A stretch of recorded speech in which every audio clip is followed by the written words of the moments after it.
madaxweynaha jamhuuriyadda Soomaaliland mudane Axmed Maxamed Maxamuud Silaanyo oo shir jaraa'id oo warbaahinta goobjoog ay ka ahayd ku qabtay xafiiskiisa aqalka madaxtooyada ee Soomaaliland ayaa waxa uu si adag uga hadlay arrimo door oo ay ka mid yihiin xaaladda ka taagan golaha wakiilada nabadgelyada dalka iyo waliba arrimo kale.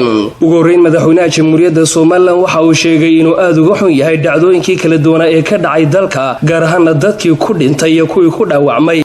bulshada Soomaaliland dhammaan waa salaamaya. waxaan ka xumahay inay dhacdo maanta khilaaf iyo shaqaqo u abuuray golaha baarlamaanku. waxay ay khusaysaa isu gaarsiiyeen in sababta awgeed loo dhaawacay ciidamadii ammaanka sugayay hal qof oo shacibina ku dhintay 4 qof oo kalena ay ku dhaawacmeen. qarabadii iyo heeladii iyo dhammaan dadka jamhuuriyadda Soomaaliland waan uga tacsiyadeynayaa aadna waan uga xumahay. waxaan leeyahay nabadgelyada hala ilaaliyo hala la shaqeeyo ciidamada booliska iyo guud ahaanba hay'adaha ammaanka ku hawlan. ammaanku waa shayga ugu qaalisan ee qarankan haysto. aniguna madaxweyne ahaan waa mas'uuliyaddeeda koowaad cidna ka yeeli maayo in nabadgelyada iyo khalkhal geesta kale madaxweynaha jamhuuriyadda Soomaaliland mudane Axmed Maxamed Maxamuud Silaanyo mar uu ka hadlayay arrimaha golaha baarlamaanka iyo waliba waxa ka taagan ayaa waxa uu sheegay waxaan leeyahay golaha wakiilada waxa idin saaran mas'uuliyad culus oo bulshadu idinka fadhido. maaha inaad maalin walba is haysataan oo qaranka qas gelisaan. dhammaan waxa idin soo gudbiyay xeerarkii muhiimadda qaranku u lahaa. xeerkii ammaanka, xeerkii doorashada, miisaanadii qaranka, komishankii doorashooyinka. waa khalad in gudoomiyuhu maalin kasta uu nagu eedeeyo inaanu faragelin ku hayno golaha. mana jirto.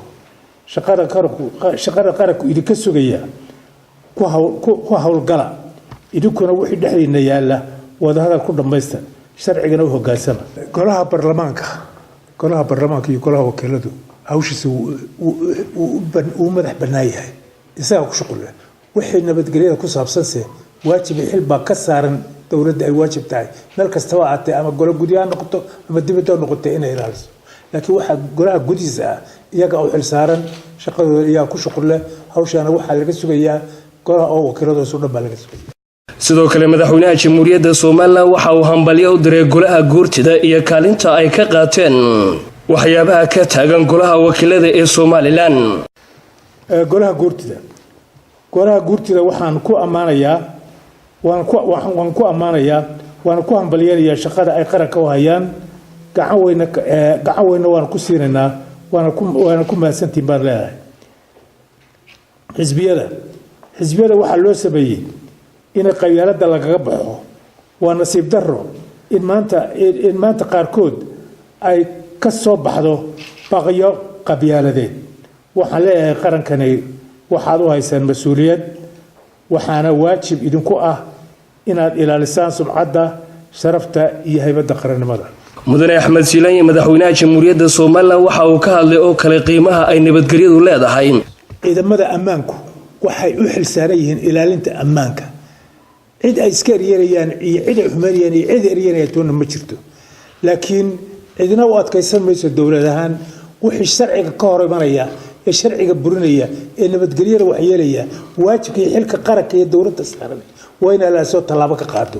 inta wax dhaafsiisan oo ummadda lagu kacaya ma jirto. waana ka xumay wixii khasaare iyo dhibaato ka arinta. madaxweynaha Soomaaliland mar uu ka hadlayay xildhibaanada la xidhay ayaa waxa uu sheegay xildhibaanada xasanada ay leeyihiin xisaabaadun inay falgrasa ku dhaqaan ma aha inay sharciga kaba weyno xildhibaanadu. xildhibaanada la iska raadsada ma aha. xildhibaanadu ixtiraam iyo qadar bay mudan yihiin waana la ixtiraamaa. laakiin wixii sharciga ka gudba ee ku xad gudba sharciga kaba weyna.